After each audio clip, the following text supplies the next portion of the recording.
എല്ലാവർക്കും സലു കിച്ചണിലേക്ക് സ്വാഗതം. ഇന്ന് നമുക്കൊരു വെറൈറ്റി ആയിട്ടുള്ള പലഹാരം ഉണ്ടാക്കാൻ വേണ്ടി ഞാനിവിടെ 2 കപ്പ് കൈമ റൈസ് എടുത്തിട്ടുണ്ട്. അപ്പോൾ അത് നന്നായിട്ടൊന്ന് കഴുകിയിട്ട് കുറച്ച് വെള്ളം ഒഴിച്ച് 2 മണിക്കൂർ കുതിരാനായിട്ട് മാറ്റി വെക്കാം.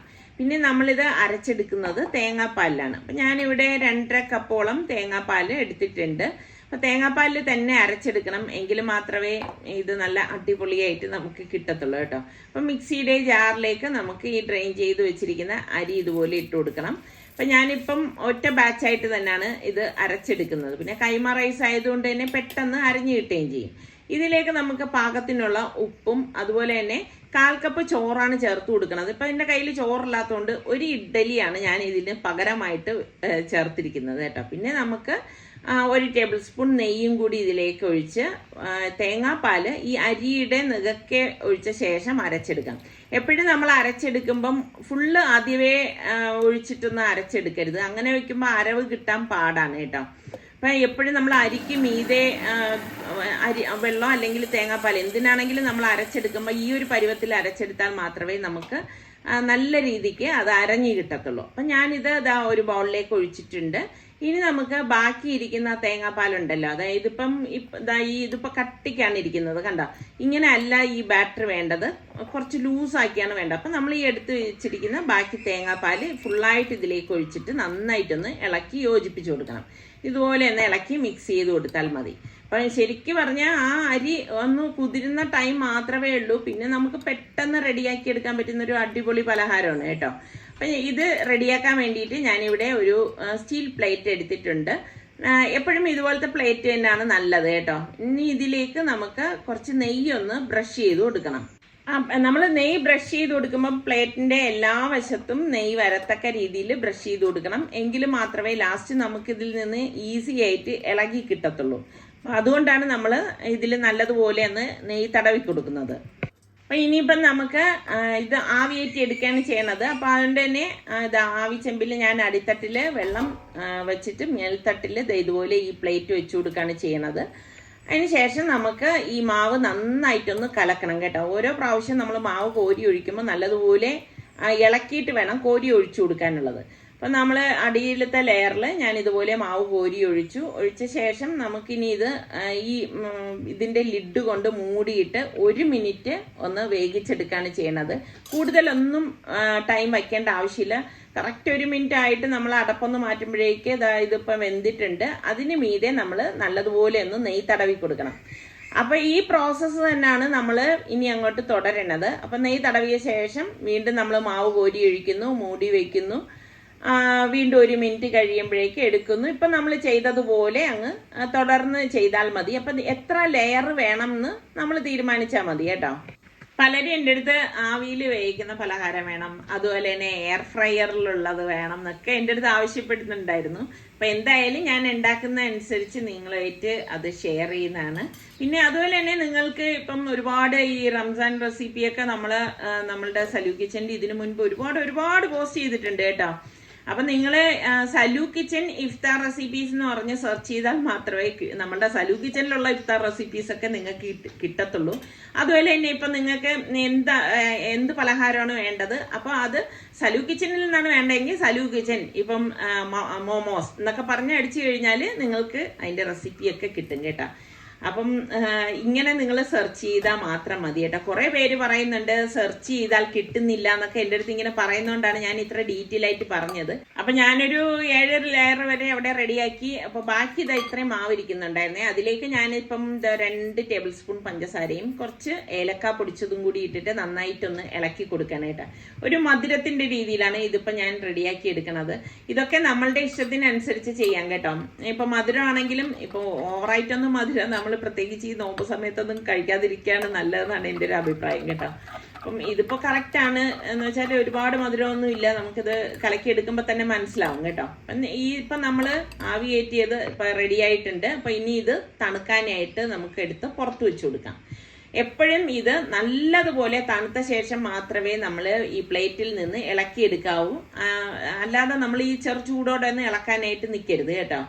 നമ്മൾക്ക് ആദ്യത്തെ കുറച്ച് ദിവസം ഈ പറഞ്ഞ മാതിരി നോമ്പ് എടുത്ത് കഴിയുമ്പോഴേക്ക് കുറച്ച് ക്ഷീണം കാര്യങ്ങളൊക്കെ ഉണ്ടാവും അല്ലേ. പിന്നെ അത് കഴിയുമ്പോഴേക്കും നമ്മളെല്ലാവരും നല്ല ഓക്കെ ആവും. ഇപ്പം നിങ്ങളൊക്കെ ഈ നോമ്പ് സമയത്ത്, അതായത് നോമ്പ് തുറക്കുന്ന സമയത്ത് എന്ത് പലഹാരമാണ് ഉണ്ടാക്കണത്, അപ്പം നിങ്ങളുടെ വിശേഷങ്ങൾ നിങ്ങൾ കമൻസിലൂടെ എൻ്റെ അടുത്ത് പറയുമ്പോൾ മാത്രമേ എനിക്ക് അതൊക്കെ അറിയാൻ കഴിയത്തുള്ളൂ. അതുകൊണ്ടാണ് ഞാൻ ഇങ്ങനെ ചോദിക്കുന്നത് കേട്ടോ. അതുപോലെ തന്നെ നിങ്ങളുടെ മക്കളൊക്കെ കിച്ചണിൽ വന്നിട്ട് നിങ്ങളെയൊക്കെ സഹായിക്കാറുണ്ടോ? ഇനി വീട്ടിൽ നിൽക്കുന്ന ഹസ്ബൻഡൊക്കെ ആണെങ്കിൽ അവർ സഹായിക്കാറുണ്ടോ? ഇപ്പോൾ ഓഫീസിലൊക്കെ പോകുന്നവരാകുമ്പോഴേക്ക് ഇപ്പോൾ സഹായിക്കാൻ പറ്റിയെന്നൊന്നും വരണം എന്നില്ലല്ലോ. എന്നാലും ആ നോമ്പ് തുറക്കുന്ന സമയത്തൊക്കെ വന്ന് എനിക്ക് തോന്നുന്നു നിങ്ങൾ ഉണ്ടാക്കി വെച്ചിരിക്കുന്നതൊക്കെ ഒന്ന് ടേബിളിലേക്ക് കൊണ്ടുവെക്കാം, അങ്ങനെയൊക്കെയുള്ള സഹായങ്ങളൊക്കെ ചെയ്തു തരാം അല്ലേ. അപ്പം ഞാൻ ഇതാ നമ്മളുടെ മധുരത്തിൽ തയ്യാറാക്കിയില്ലേ, അതും റെഡിയാക്കിയിട്ടുണ്ട്. അപ്പോൾ അതും ഇതാ എടുത്ത് പുറത്തേക്ക് വെച്ചു. ഞാൻ നേരത്തെ പറഞ്ഞതുപോലെ നല്ലതുപോലെ തണുത്ത ശേഷം മാത്രം നമ്മൾ ഇതിൽ നിന്ന് ഇളക്കിയെടുത്താൽ മതി കേട്ടോ. പിന്നെ നിങ്ങൾ എങ്ങനെയാണ് നോമ്പ് സമയത്ത് രാവിലെ കിച്ചണിൽ കയറോ അതേ അസറിന് ശേഷമാണോ കയറുന്നത്? അതൊക്കെ നിങ്ങളൊന്ന് ഷെയർ ചെയ്യട്ടാ. അപ്പം ഞാൻ ഇതിപ്പോൾ ഇളക്കിയെടുക്കാൻ എളുപ്പമാണ്. ഒരു സ്പാച്ചിലുണ്ട്, ഇതിൻ്റെ സൈഡ് ഇതുപോലെ ഒന്ന് നമ്മളൊന്ന് ചുറ്റിച്ചു കൊടുത്താൽ മതി. എന്നിട്ടൊന്ന് കമഴ്ത്തി കൊടുക്കുമ്പോഴേക്ക് നമുക്ക് ആ പ്ലേറ്റിൽ നിന്ന് ഇത് വിട്ട് കിട്ടും കേട്ടോ. അപ്പം ഇതിൻ്റെ പേരാണ് സംഭവം ഇതള റൊട്ടി. അപ്പം ഇത് ഒരുപാട് തിക്കിൽ, ഞാൻ പറഞ്ഞില്ലേ ഞാനൊരു 7 ലെയറേ എടുത്തിട്ടുള്ളൂ. അപ്പം നിങ്ങൾക്ക് ഒരുപാട് കട്ടിക്ക് വേണം എന്നുണ്ടെങ്കിൽ നിങ്ങൾ അതിൻ്റെ ആ ലെയറിൻ്റെ എണ്ണം ഒന്ന് കൂട്ടിക്കൊടുത്താൽ മതി കേട്ടോ. അപ്പം ഇങ്ങനെ ചെയ്താൽ മാത്രമേ നമുക്കിത് എതളായിട്ട് ഇളക്കിയെടുക്കാനൊക്കെ സാധിക്കത്തുള്ളൂ. അപ്പം ഞാൻ ഇനിയിപ്പം ഇതൊന്ന് കട്ട് ചെയ്തെടുക്കണേ. ഓരോരുത്തരും ഓരോ രീതിക്കല്ലേ ഓരോന്നും ഉണ്ടാക്കണത്. അപ്പം നിങ്ങൾ എങ്ങനെയാണ് ഇതള റൊട്ടി ഉണ്ടാക്കണത്?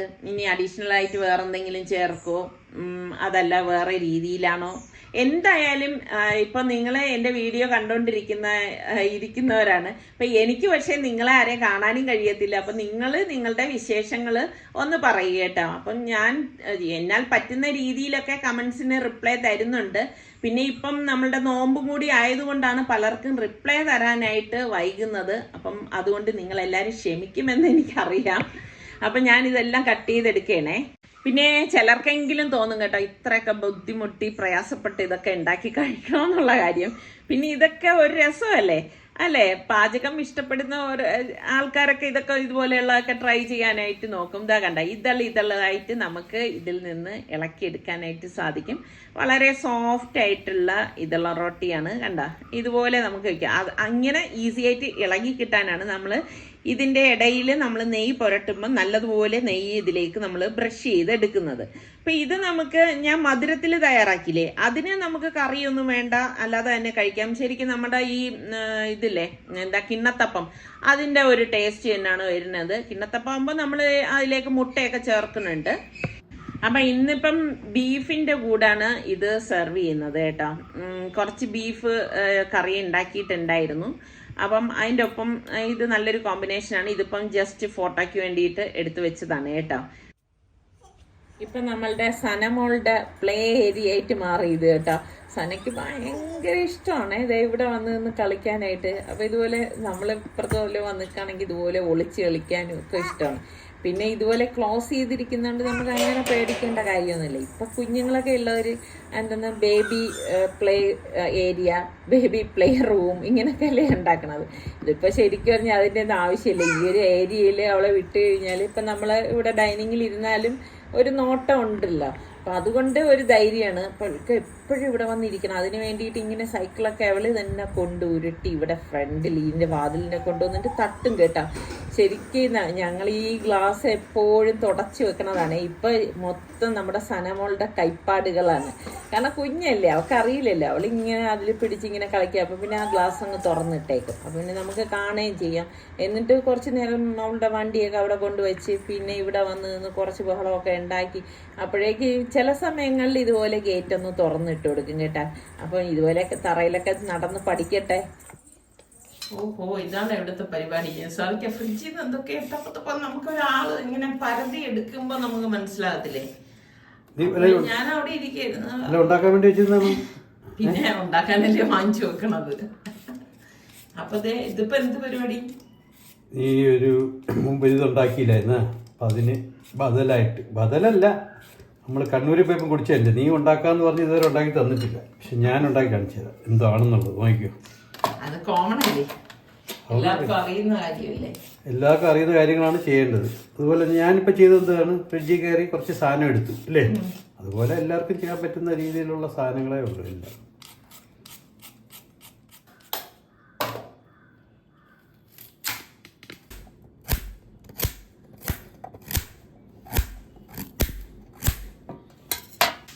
ഇത്ര ഇഷ്ടം കുക്ക് ചെയ്യാൻ. ഞാനൊരു ഹെൽത്തി റെസിപ്പീസ് ഉണ്ടാക്കണമെന്ന് വിചാരിച്ചുകൊണ്ടിരിക്കുകയാണ്. പൊരിപ്പൊന്നും ഇല്ലാതെ ഈ എണ്ണയൊന്നും ഉപയോഗിക്കാതെ വലിയ കുഴയ്ക്കാനും മറിക്കാനും ഒന്നും വയ്യാതെ, ഹെൽത്തി എന്നൊന്നും പറയാൻ പറ്റില്ല, പക്ഷേ എണ്ണയൊന്നും ഉപയോഗിക്കുന്നില്ല, ആ രീതിയിലൊരു സാധനം. ഞാനിതൊന്ന് കുക്ക് ചെയ്യാൻ വേണ്ടി ഇട്ടിട്ട് പിന്നെ നിങ്ങളെ കാണാം. അപ്പോഴത്തേക്ക് ഞാൻ ഇതെല്ലാം ഒന്ന് റെഡിയാക്കി വയ്ക്കും. വെറുതെ ഇരിക്കുമല്ലേ, ഇതൊന്ന് ഇട്ട് ഒന്ന് പ്രഷർ കുക്കറിലിട്ട് ആവശ്യമുള്ള വെള്ളം ഒഴിച്ചിട്ട് വെറുതെ അല്ല, ബാക്കിയുള്ള ജോലികൾ ചെയ്യാൻ നിൽക്കുന്നു. എന്തായാലും ഇതാ എടുത്തു വെച്ചിരിക്കുന്ന ക്യാരറ്റ് പറഞ്ഞ അനുസരിച്ച് കുക്കറിലേക്ക് ഇടണം. അപ്പൊ പിന്നെ കുറച്ച് വെള്ളം ഒഴിച്ചാൽ റെസിപ്പി എങ്ങനെ പറയും? ഇത് എന്റെ റെസിപ്പി അല്ല, കണ്ണൂരുകാരുടെ റെസിപ്പി. അപ്പൊ നമ്മുടെ തിരുവനന്തപുരംകാരുടെ റെസിപ്പി എന്താണ്? അത് നാളെ മതി മതി മതി. എന്നിട്ട് പറയാൻ കാര്യം എന്നറിയാം, എനിക്ക് ഈ അടയ്ക്കാൻ വലിയ പാടാണ്. അതുകൊണ്ടാണ് അപ്പൊ എന്നെ സ്വാധീനിച്ചത്. സ്വാധീനിക്കാന്നല്ല, ഡിപ്പെൻഡ് ചെയ്തത് അല്ലേ? അപ്പൊ അത് അവിടെ വേവുന്ന സമയം കൊണ്ട് കുറച്ച് പരിപാടിയുണ്ട്. ഇനി മുമ്പ് നല്ല കളറുള്ള പപ്പയ്ക്ക് കിട്ടിയായിരുന്നു സമയം. അന്ന് വേറെന്തോ സാധനം ഇല്ലേ നമ്മള് കഴിച്ചേട്ടാ. സാർക്ക് ഇതുപോലെ അന്ന് ഉണ്ടാക്കണം എന്നൊക്കെ എന്റെ അടുത്ത് പറഞ്ഞിരുന്നു കേട്ടാ. അപ്പൊ ഞാൻ ഉണ്ടാക്കി കൊടുക്കാന്നൊക്കെ വിചാരിച്ചിരുന്നു, പക്ഷെ നടക്കൂല. അന്നത് സ്ഥലങ്ങൾക്ക് കൊടുത്ത് നമ്മൾ കഴിക്കേണ്ടി ചെയ്തത്. ഓക്കെ, ഇത് വരിഞ്ഞെടുക്കണം. അവിടെ കുറച്ചുകൂടി അതിൻ്റെ അത് എടുക്കാണ്ട് ഇതും മുറിച്ചെടുത്തിട്ട് അതൊക്കെ ഇരിക്കട്ടെ. ഇപ്പൊ നമ്മളുടെ വ്യൂവേഴ്സ് ആണുങ്ങളും ഒരുപാട് പേരുണ്ട്, പെണ്ണുങ്ങൾ മാത്രമല്ല. അമ്മ അവർക്കൊന്നും വീഡിയോയിൽ കാണില്ലെന്നേ ഉള്ളൂ. എല്ലാ ഭർത്താക്കന്മാരും സപ്പോർട്ട് ചെയ്ത് എല്ലാവരും വീട്ടില് നോയമ്പോർക്കുന്ന സമയത്ത് ഒക്കെ ചെയ്യാറുണ്ട്. ഞാൻ ചോദിക്കാൻ വന്ന ചോദ്യം വന്നില്ലല്ല. നിങ്ങളുടെ വീട്ടിലെ ആണുങ്ങള്, ഇത് കണ്ടോണ്ടിരിക്കുന്ന പുരുഷന്മാർ നിങ്ങളുടെ ഭാര്യമാരെ സഹായിക്കാറുണ്ടോ? അതും ഒരു ഇബാദത്താണ്. നീ എല്ലാരും ധാരണ എന്താണെന്നറിയോ? ഞാനൊരു കാര്യം ചോദിച്ചു പറഞ്ഞോട്ടെ. ഇപ്പൊ ഈ ഒരു അവസരത്തിൽ പറയാം. എല്ലാരും ധാരണ നമസ്കാരവും നോയമ്പും ഹജ്ജും ഒക്കെയാണ് ഇബാദത്ത്, ബാക്കിയൊന്നും ഇബാദത്തല്ല എന്നുള്ളത്. നമ്മളെല്ലാം നല്ല രീതിയിൽ എല്ലാം നല്ല ചിന്തയോടെ ഓരോന്ന് ചെയ്യുന്നത്. കച്ചവടം ഇബാദത്താണ്, ജോലി ചെയ്യുന്നത് ഇബാദത്താണ്, വീട്ടിലെ ഭാര്യയെ സഹായിക്കുന്നത് ഇബാദത്താണ്, പഠിക്കുന്നത് ഇബാദത്താണ്, എല്ലാം ഇബാദത്താണ്. പക്ഷേ അതിൻ്റെ എല്ലാം ചിട്ടകളുണ്ട്. ഇപ്പം നമ്മൾ ഉറങ്ങാൻ പോകുമ്പോൾ കുറേ ദുആയും കാര്യങ്ങളൊക്കെ ഉണ്ടല്ലോ, ഓതല്ലേ. അങ്ങനെ ഓതി നമ്മൾ ഉറങ്ങിക്കഴിഞ്ഞാൽ എഴുന്നേക്കുന്ന വരെയുള്ള അമൽ ചെയ്തതിൻ്റെ ഗുണം കിട്ടും. അതാണ് പ്രത്യേകത. നമ്മൾ ഓരോ കാര്യങ്ങളും ചെയ്യുമ്പോഴും നമ്മൾ നല്ല നീയത്തോടെ. ഒരാളിനെ കൊണ്ട് നിർബന്ധിപ്പിച്ച്, ഇപ്പൊ ഞാൻ ഒരു കാര്യം സർഗായിക്കൊണ്ട് എനിക്ക് നിർബന്ധിപ്പിച്ച് ചെയ്യാൻ പറ്റത്തില്ല കേട്ടോ. വ്യക്തിയല്ല സമയം, നിർബന്ധിക്കുമല്ല സമയം. ഞാനൊരു കാര്യം പറയട്ടെ, നമുക്ക് ഇതൊക്കെ ചെയ്യാൻ തരുന്നത് പഠിച്ചോ. നമ്മളെ എന്തോ പറഞ്ഞ ഈ ഒരു കാര്യം പറഞ്ഞില്ല, എപ്പോഴും നമ്മളെ അള്ള ക്ഷണിക്കുമ്പോഴാണ് നമുക്കത് തോന്നണത്. അങ്ങനെ ചെയ്യാത്തവരുടെ അർത്ഥം ഇപ്പൊ ഞാനാണെങ്കിലും ചെയ്യാത്തല്ല, നിങ്ങൾക്ക് പഠിച്ചോന്റെ അത് വന്നില്ല, വരും താമസം. എന്ത് നമ്മൾ ചെയ്യുന്നില്ലയോ അപ്പൊ നമ്മള് അള്ള അതിലേക്ക് ക്ഷണിച്ചിട്ടില്ല എന്നാണ് ഞാൻ മനസ്സിലാക്കുന്നത്. ക്ഷണിക്കുന്നവര് അതൊക്കെ ചെയ്യും. നമുക്ക് ഓരോന്നും നമ്മളെ അത് കൂടുതൽ പഠിച്ചവനുമായിട്ട് അടുക്കുമ്പോഴാണ് നമ്മൾ ഓരോ കാര്യങ്ങളും ചെയ്യാനുള്ള ഒരു ഇത് തരുന്നത്. അതുകൊണ്ട് നമ്മൾ നിസ്കാരവും ഓതലും സക്കാത്തും ഹജ്ജും ഒക്കെ മാത്രം ഇബാദത്തെന്ന് വിചാരിച്ചാലല്ല, എല്ലാം ഇബാദത്താണ്. പക്ഷെ ആ നിയത്തോടെ ചെയ്യുമ്പോഴാണ് അത് ഇബാദത്താവുന്നത്. അപ്പോൾ ഏതായാലും ഇതെല്ലാം കംപ്ലീറ്റ് ആക്കിയിട്ട് ഞാൻ ബാക്കി കാണിക്കാം. ഇനി ഇത് ഞാൻ കളഞ്ഞിട്ട് പോയിട്ട്, ഇനി ഇല്ലെങ്കിൽ സമീ പറയും നമ്മൾ ആണുങ്ങൾ കയറി കഴിഞ്ഞാൽ നശിപ്പിച്ച് കളയുന്ന അടുക്കള. ഒരു നശീകരണമില്ല. സമീ പഞ്ചസാര ഇവിടെയാണ്. ഓ ആ ഓക്കെ. അമ്മി ക്യാരറ്റ് നല്ല പുഴുങ്ങി എടുത്തിട്ടുണ്ട്. പപ്പയ്ക്ക നമ്മളെ ഐസ് ഫ്രീസറിൽ വെച്ച് തണുപ്പിച്ചെടുത്തതാണ്. അപ്പോൾ നമുക്ക് ഇങ്ങനെ അടിക്കുന്നത് നോക്കാം. അപ്പം ഞാൻ എല്ലാം കൂടെ മിക്സിയിലിടുവാണ്.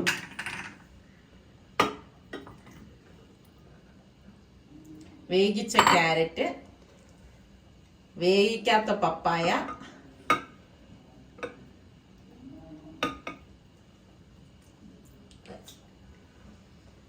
പിന്നെ തണുപ്പിച്ച പാൽ, ഐസാക്കിയ പാല്, പിന്നെ ആവശ്യമില്ല. പിന്നെ അതൊന്ന് അടിച്ച ശേഷം പഞ്ചസാര ചേർത്ത് കൊടുക്കാം, സ്പേസ് കിട്ടും. ഓക്കെ.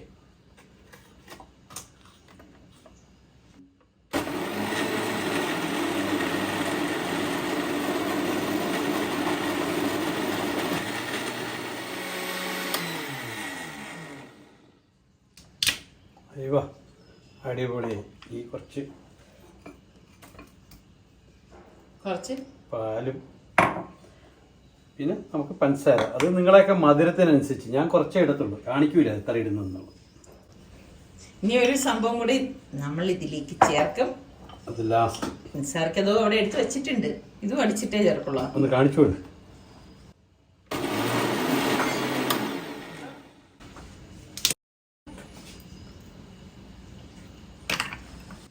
എന്താണെന്നറിയോ?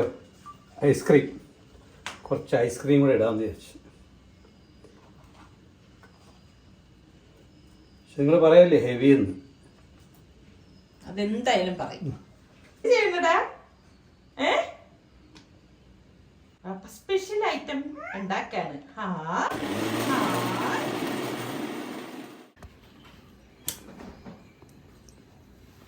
ആ സ്പൂൺ കൊണ്ടൊന്നൊരു കോരി അതിൻ്റെ ആ ഒരു തിക്നെസ് ഒക്കെ ഒന്ന് കാണിച്ചു കൊടുത്തേ.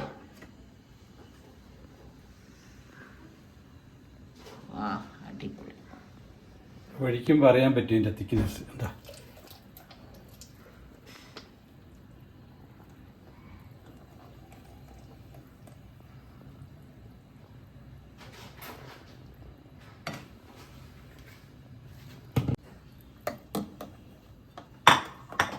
ഈ പറഞ്ഞില്ലേ ഇതിൻ്റെ തിക്നെസ്? ഇതാണ് അതിൻ്റെ തിക്നെസ്. ഇനി എന്താണിത്? അത്ര കേട്ടാ നമ്മൾ കഴിക്കാനല്ലേ, കുഴപ്പമില്ലല്ലേ?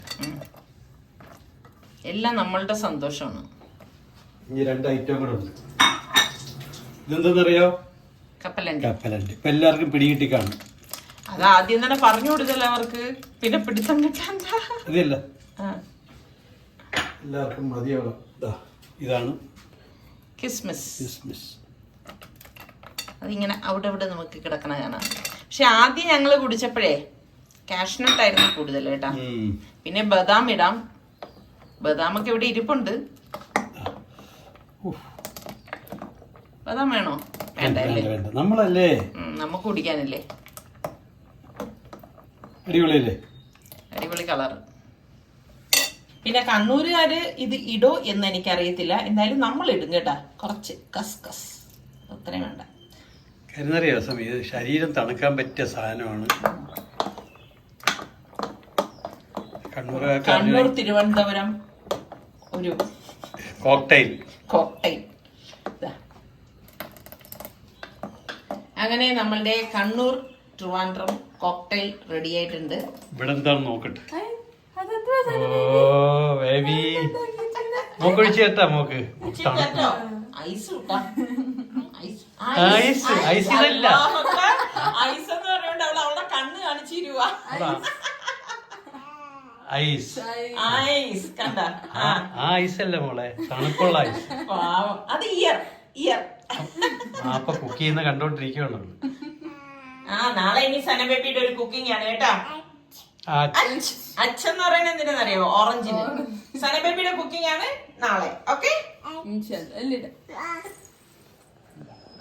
എങ്ങനെയുണ്ട് കണ്ടിട്ട്? അടിപൊളി. അപ്പൊ ഇവരൊക്കെ ലൈക്ക് എത്ര കിട്ടുമെന്ന് നോക്കട്ടെ, അതനുസരിച്ച് വേണം എനിക്ക് അടുത്ത റെസിപ്പി ഉണ്ടാക്കാനായിട്ട്. അപ്പൊ അവർ ലൈക്ക് തന്നാലേ ഉണ്ടാക്കത്തുള്ള. എന്നാലും ഉണ്ടാക്കും. കുടിച്ചിട്ട് പിന്നെ പറഞ്ഞാൽ അടിപൊളി. നീ കുടിച്ചാലല്ലേ നമുക്ക് ബാക്കി പറയാൻ പറ്റത്തുള്ളൂ. അടിപൊളിയല്ലേ? ഏകദേശം കാഴ്ചയില്ലതുപോലെ ആയില്ലേ? അതിന് നമ്മുടെ വ്യൂവേഴ്സ് പറയട്ടെ, കാഴ്ചയിൽ നിസാറിക്കയുടെ കോക്ടെയിൽ ഇങ്ങനെയുണ്ട്. പിന്നെ നിങ്ങൾ ആ ഉണ്ടാക്കിയ രീതി കണ്ടല്ലോ, അപ്പൊ എങ്ങനെ ഇരിക്കും എന്നുകൂടി. പിന്നെ കണ്ണൂരുകാർക്കും അഭിപ്രായം പറയാം. കുറ്റം പറഞ്ഞാലല്ലേ പറഞ്ഞപ്പോഴേ നാണക്കേട്. അല്ല, സനക്കുട്ടിക്കും വാപ്പാക്കും ഇന്നത്തെ ലൈക്ക് നിങ്ങൾ കൊടുക്കുക അല്ലേ മോളെ? ലൈക്ക് ചോദിച്ചു വാങ്ങിക്കുക എന്നാണ്. ലൈക്ക് എന്തൊക്കെ നമ്പർ ഇവിടെ കാണണമെന്നറിയാവോ? ചക്കര കൂട്ടും.